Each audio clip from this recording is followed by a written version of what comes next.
when you are beholden to end-of-line measurement, the quality control function quickly becomes the police and almost the adversary of operations. I think end-of-line inspection and this, we'll see, legacy approach to inspecting in quality also creates a little bit of organizational friction of, quality's job should be working with production to ensure quality at the source, not inspect it in at the end. And when we do, we're left in these situations of, organizational failure. Welcome to Why They Fail, the podcast that pulls back the curtain on why continuous improvement efforts fail. Buckle up, because we're not here for motivational fluff. We're dissecting the short-sighted decisions and leadership agendas that sabotage CI success. But don't worry, we'll clue you in to the few simple keys to success to avoid these pitfalls. If you're ready for the truth, let's do this.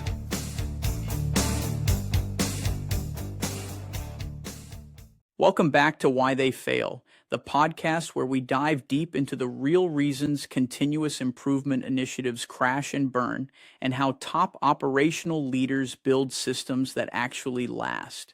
I am your host, Kevin Clay, Master Black Belt and President of Six Sigma Development Solutions. In today's episode, we are tackling a massive systemic issue that plagues far too many organizations, relying on end-of-line inspection instead of controlling your processes from the ground up. Joining me today is Chad Bareither, a seasoned continuous improvement leader and author with over 20 years of hands-on operational excellence experience. Chad began his career as a quality and industrial engineer with the U.S. Army Armament Research, Development, and Engineering Center and Caterpillar, managing product life cycles, weapons stockpiles, and heavy equipment production before launching his consulting practice over 7 years ago to help mid-sized organizations focus, align, and scale. You can connect directly with Chad and learn more about his work by checking out the link to his LinkedIn profile in the show notes below. He is also the author of the powerful book Improve Less, which teaches leaders how to strip away administrative noise and focus on the few vital strategic objectives that truly move the bottom line. In this episode, Chad and I dissect why waiting until the end of a process to catch defects is a costly organizational failure, how inspect in quality destroys company culture, and how to align leadership around actionable process metrics that drive real financial performance. Let's get right into the conversation. Chad, what was your catalyst that got you into continuous improvement? What led you to the point at which you are now and writing your book? My first professional job was at the U.S. Army, ARDEC, Armament Research Development Engineering Center. And we managed life cycle of different products that were fielded to our warfighters. And there is a document that we use for quality control. It's Military Standard 1916. If you wanted to look that up line, it'd be like MIL-STD-1916. And within that document, it's referred to the Department of Defense preferred methods for acceptance of product. I was a quality engineer. This was our Bible, if you will, about so how do we manage product quality so when it gets to our servicemen and women that it's effective and reliable. And the first half of that document is all about process control, mistake proofing, monitoring of KPIs and statistical process control. And then the back half basically says it has a pivot and says, if you can't do that, then at least do end-of-line sampling. And so I looked at the contracts that we had, and 90% of the contracts were all on sampling inspection. And I scratched my head and I said, well, almost like, has no one read the first half of this document? And so I was, I'm sure, a brash, overconfident 20-something and just started asking those questions. And on future contracts, we tried to move suppliers that I was working with from sampling inspection to more process controls. I ended up making some really good progress, building some good inroads and relationships with teams. And just by happenstance, we were also piloting a new program for continuous improvement within the Army called Lean Six Sigma. About the time I have this run-in and this epiphany with Military Standard 1916, I'm trained and certified as a green belt. So now not only do I have these preferred methods that I also studied in university, but now in the workplace, and then amplified my tools into a DMAIC framework for solving problems. I just felt the whole thing is like there was, clouds parted. Maybe it's a little cheesy, but like clouds parted, I was like, this makes so much sense. And I knew that was my niche, what I want to do for the career, and went on for that into 2 or 3 other corporate positions. And then eventually leveraged out of that 15 years of experience to start consulting for mid-sized organizations. And that's already 7 years ago. History with the Army coming in using that, the mill standards, I think you said 1916. Yes. Seeing that inspection was kind of done at the end of the process rather than building quality into the process. What was the defining catalyst that really caused you to walk away from a standard mechanical engineering desk to chase production system puzzles on the factory floor? Yeah, that's an interesting question. I think it even preempts that. I had this clarity, I'd say, on continuous improvement at that point when I was already with the U.S. Army working in acquisition workforce. My decision to move away from mechanical engineering actually happened when I was working for Caterpillar several years, maybe 5 years before that, working at Caterpillar in an internship as a design engineer and making modifications to this torsion box lift arm that they were doing, which lots of math, lots of fun I was having playing in CAD and finite element analysis. But the best part of my day would be going down to the production floor to talk with the manufacturing engineers about changes I was considering and what the impacts on production would be. And I just remember, like, I almost couldn't hear what they're saying. I'm like looking around on the floor. I'm like, it's way more fun down here. Like, this is like actually taking the design and making it happen.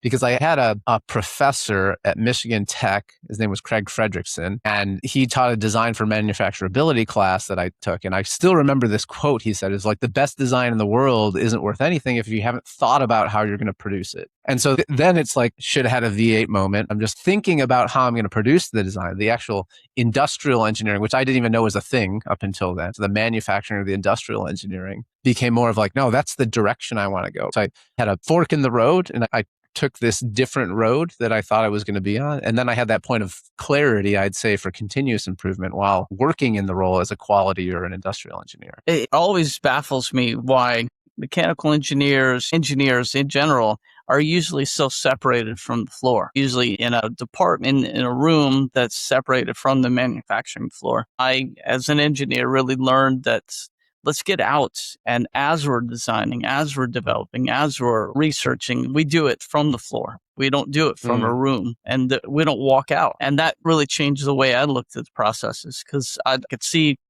as I was changing an attribute or design, what the actual impact was immediately. And talking to the people on the floor as I'm designing, as I'm changing things, it takes into account, because they could see what I was drawing. I would be right next to them, or our department was actually put out on the floor. We could get their input as we were designing.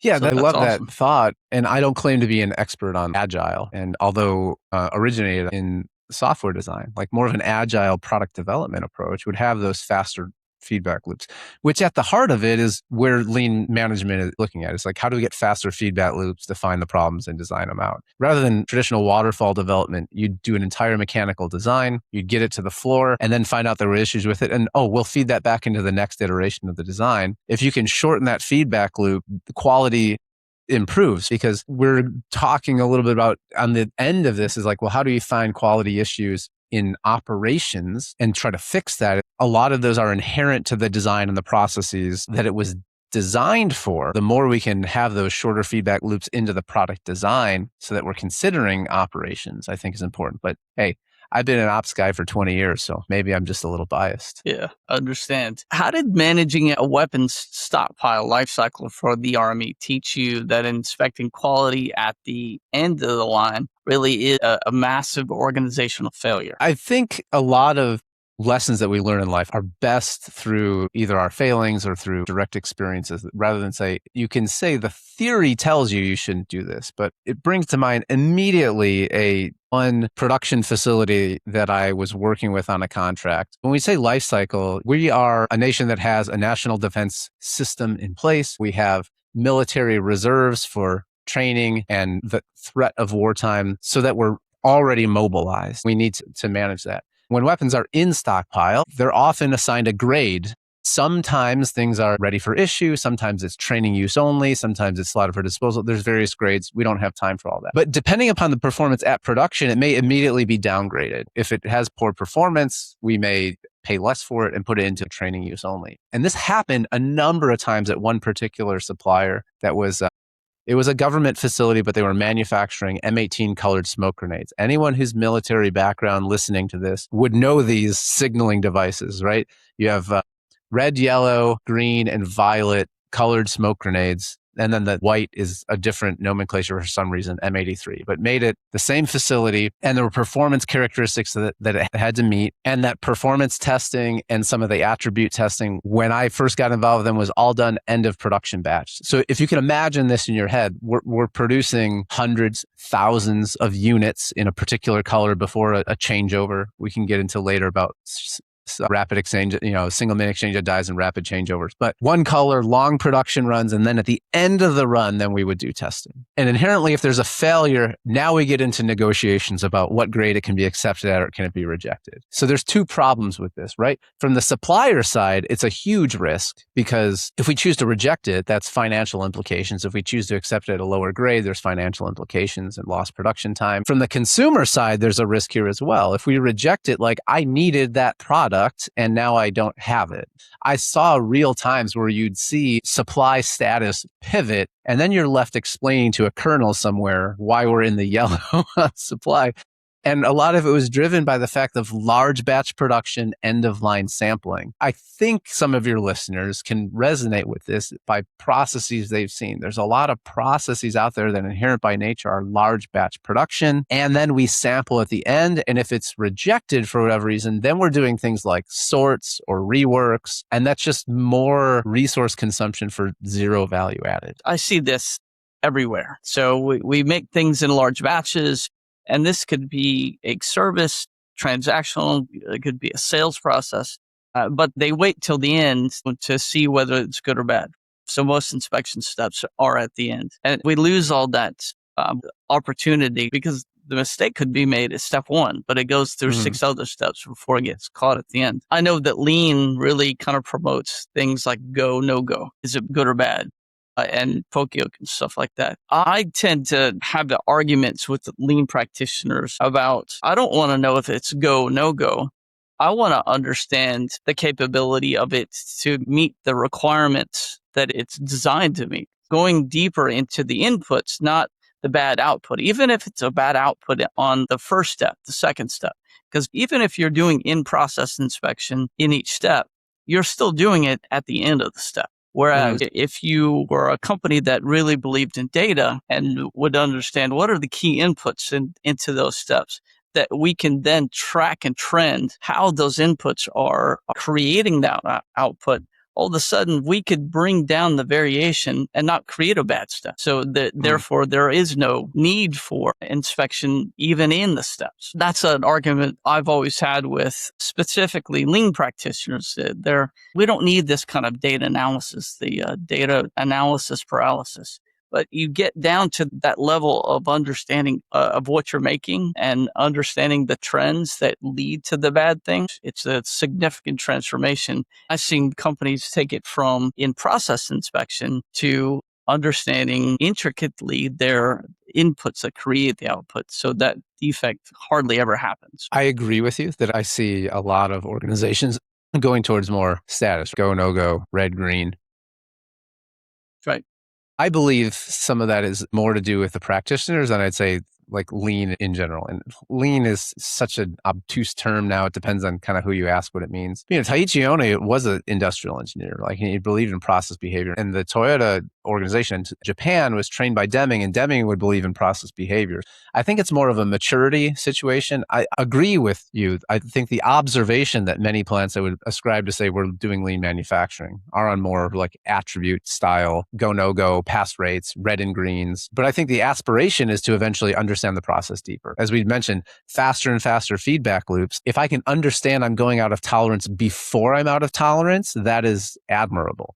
We work a lot with hour by hour implementation of people who are normally reporting out, say, weekly production targets to then getting to daily did we hit our metric to hour by hour did we hit our throughput there, so we can react within the hour and not wait till Friday and figure out we missed a ship. And I think the same thing can be said for process behavior charts.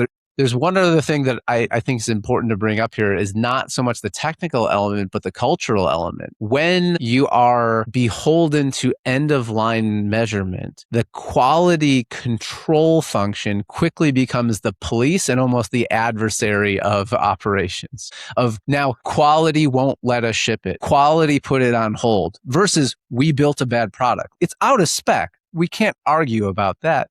But I think end-of-line inspection and this legacy approach to inspecting in quality also creates a little bit of organizational friction of quality's job should be working with production to ensure quality at the source, not inspect it in at the end. And when we do, we're left in these situations of organizational failure. From a financial standpoint, it puts you at a lot of risk, but also from a cultural standpoint, it puts you at risk. Right. Not knowing where that defect came from. Because a lot of times inspecting at the end, you lose the visibility to individually what's created. It's harder to fix the process when you inspect at the end.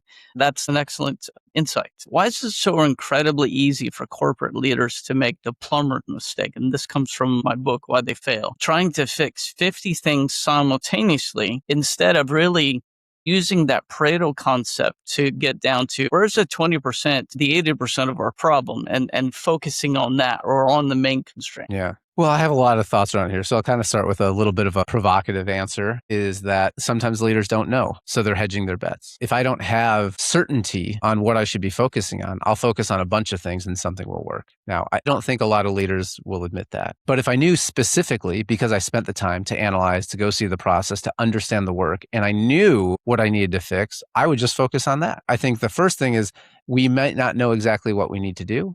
The other thing is I do believe this challenge that you're looking at becomes more probable as you get into a larger organization. I think in a smaller organization, you don't have 50 things going on. You may still have too many, but not 50, say. Is that as you get into a larger organization, then you have departments, and those departments have objectives because the leaders need to show improvement on whatever metric scale they're graded on. So they're trying to improve. Then you have competing priorities. We have multiple initiatives going on because we need to improve quality and we need to improve time to market and we need to reduce cost and.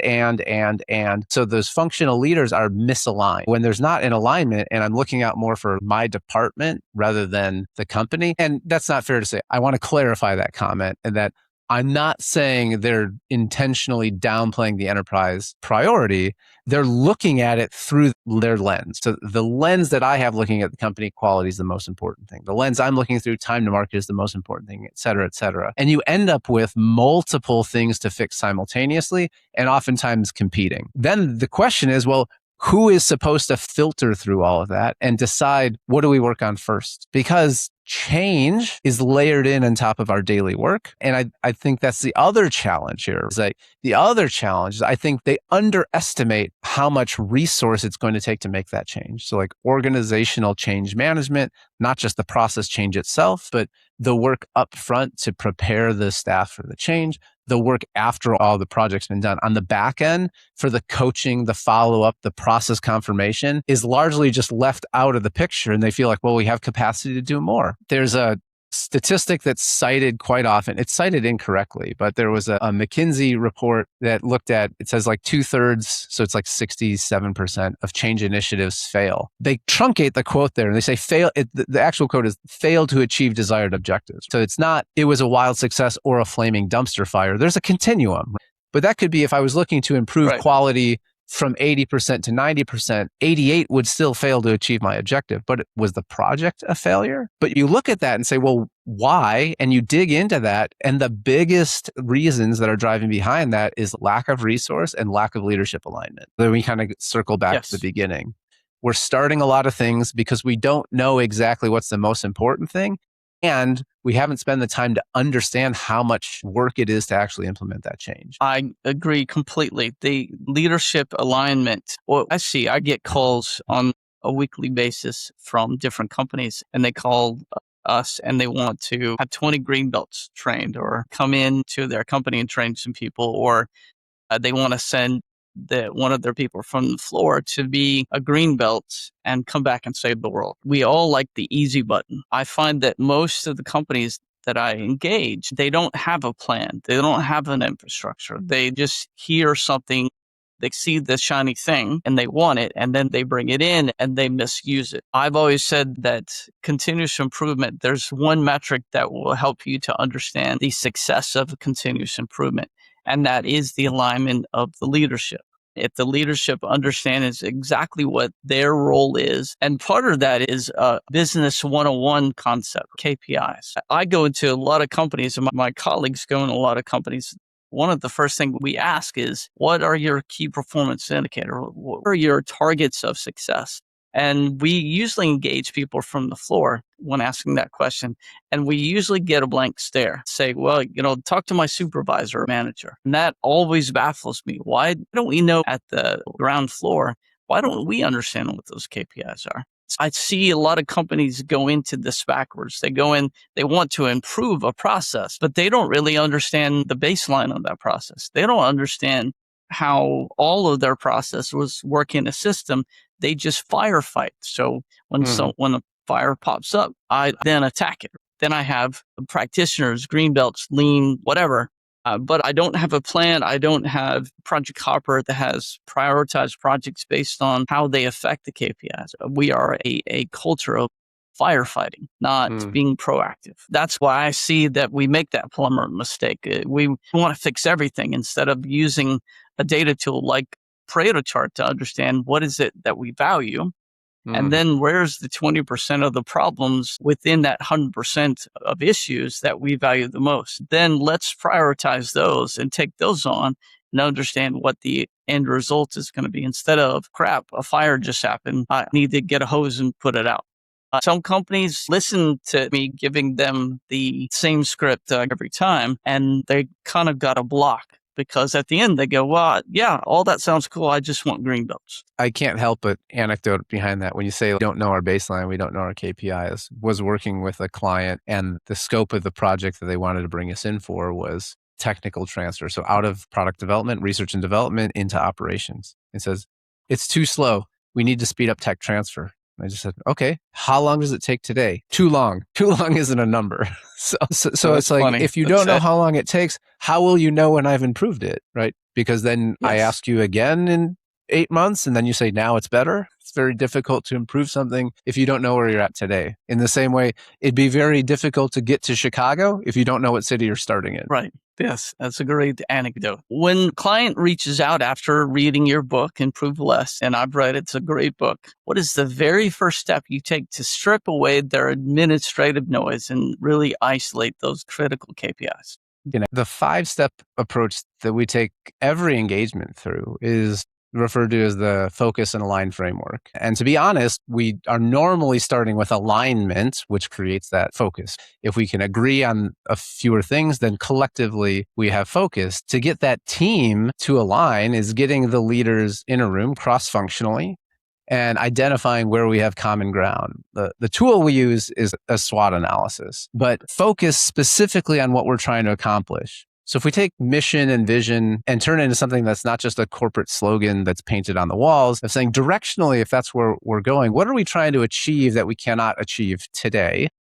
And then getting the team to align to decide on what that is. So a strategic objective or a set of strategic objectives, I constrain them to no more than 3, but there are 3 that are aligned across the group. So everyone can see their fingerprints on that, if you will. We agree collectively that's a strength we need to leverage, or we agree collectively that's a weakness that we need to improve, or we agree collectively that's an opportunity that we should exploit, or we agree collectively that that's a threat that we should hedge some risk against. And we get those objectives started so they can say, okay, we agree this is something that would be for the benefit of the organization in pursuit of mission that we should do. Great. Then we can move on to the next step of actually putting a goal behind that, a KPI, if you will. Do we know where we're at today and where would we like to go? That step of aligning the efforts does filter through the plumber's mistake, the 50 or so things we could do today. And we're not saying we're not going to do that. We're just saying we're not going to do it yet, because we want to get some alignment on this team. Because when we have alignment And when we have focus, that's going to create more traction, more progress on that, which is the biggest thing that we focus on with our clients. Rather than trying to focus on 50 things, if we focus on 3, let's get them done in a quarter instead of a year. We have this fallacy of annual strategic planning. But for me to say, I don't know, depending upon when this airs, some of your clients are probably going to be doing, annual planning, budget planning, whatever in Q4, so October, November timeframe. For you to know in October of 2026, what the most important thing for you to be working on in August of 2027 is unlikely. We create that alignment, we generate focus, and then we just create shorter horizons to get it done. So it's not, we're never going to get to yours. It's like, we're going to revisit this in 90 days, and maybe then it's the most important thing to get. It's basically strategically understanding your company, your mission, your vision. What are your strategic goals, and breaking those down into what are the metrics that will help you to get to those goals, which is business 101. It's funny that most companies don't really know how to do this.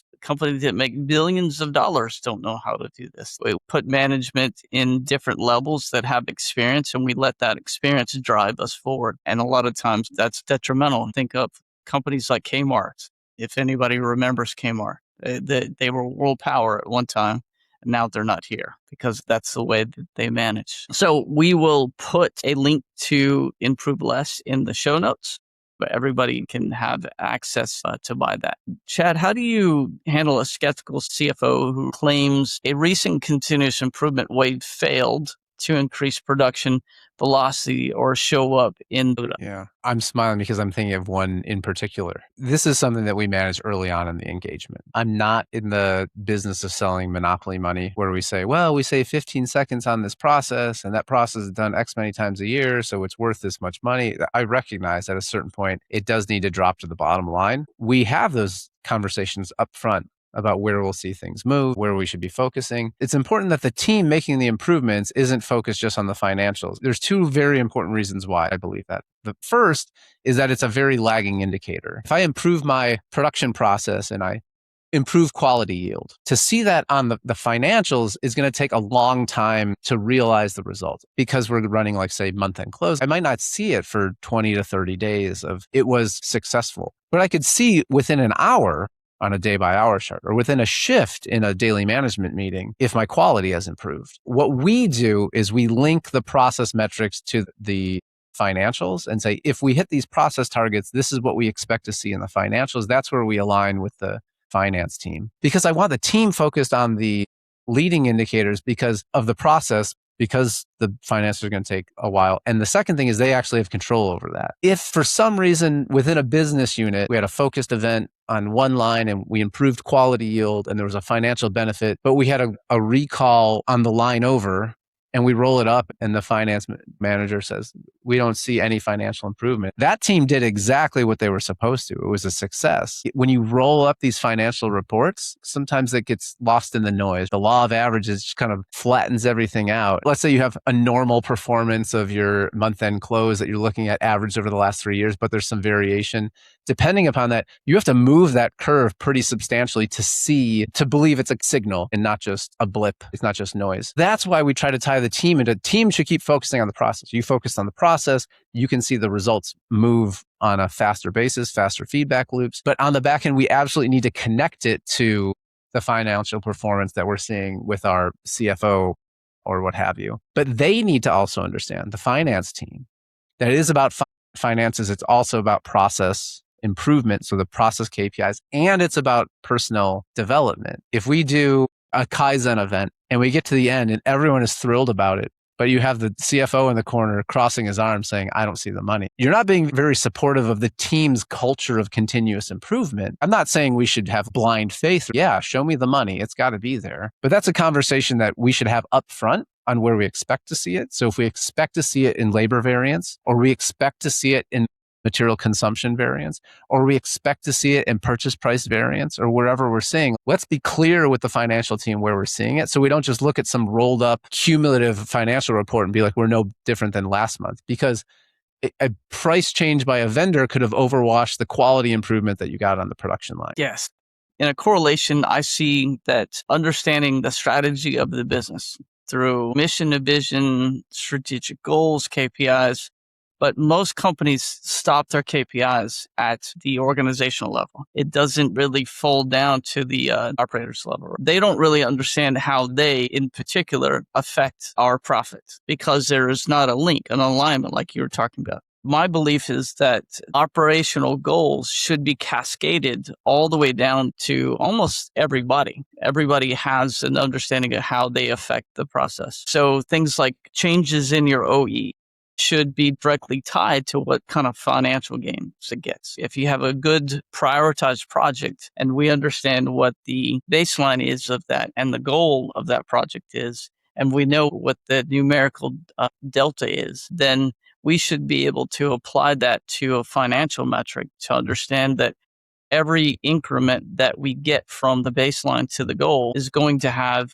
some kind of a benefit, whether it be capacity, whether it be hard dollars, whether it be a soft metric. I see that most companies don't do this. They just jump into a problem because some customer told them that there was a problem, not understanding where they are and where they should be, and putting a Lean Six Sigma, lean practitioner on it. And that doesn't really get tied back to finance because it's watered down. If you have those cascaded KPIs to where everybody in the organization knows how they directly affect the process, then it's easy to track every increment of that into the actual return on investment. Agreed. All right. If you were to tell me what was the coolest thing that you've done in your career, what are you most excited about that you did and you want to tell everybody that Chad in his company completed this or this is something that they did? Man, I mean, saying one cool thing that is kind of like picking your favorite child or something. Yeah, there you go. I've got Yeah. a favorite child. Yeah. I won't tell them who they are though. Yeah, interesting. I think maybe I have some recency bias because it was within this calendar year, but I don't know. I'll just share something and then make a broader statement about what I find when you say the coolest thing. Because I could point to something and say it's the highest dollar value. We saved this company $1.9 million in 9 months. So we could go to, we helped this company get out of $250,000 of back order in 4 months. That's great. We want to shout it from the rooftops, and that's the type of stuff that gets executives' attention. The people side of it has impacted me personally the most. I'll kind of two quick things is that one was a problem-solving event that we did, just 5-day problem-solving event, not even a Kaizen event. We didn't have the team mobilized. We're going to take one problem over the course of 5 days. We were going to march through fixing it.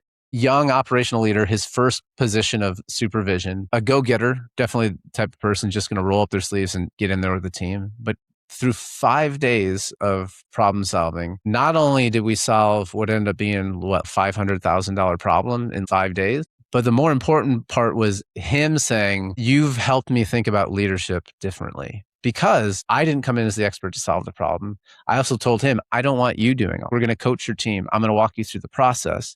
I'm going to teach you how to teach your team to solve problems through an A3 problem solving worksheet with their steps of the process. Wasn't specifically DMAIC, wasn't specifically PDCA, more attuned to Toyota's 8 steps. Walk through the process. And at the end of 5 days, he was already talking to one of his operators about starting the next A3 on the next item in the list. And so when he tells me, in that time, you've helped me change the way I think about getting things done in the business and what my role is. There's another event that strikes me, and this was a month-long project that we worked on, and the individual at the report out to leadership was asking about their participation. So we always we have the report out on the metrics, and then hearing a little bit from the team, or in this case, we told the team it was going to happen. We gave the executives that were at the report out an opportunity to ask them, what did you think about the event? And this individual, through the course of their response, actually started to tear up a little bit and was sharing, I feel like it's the first time leadership showed they actually care about my job. And I'm excited to come back to work. That type of emotional impact on the work is more meaningful personally to me, because I do believe through doing this for 20 years now, that we can make the work easier and make it perform better at the same time for the organization. Thank you so much for tuning in to today's episode of Why They Fail.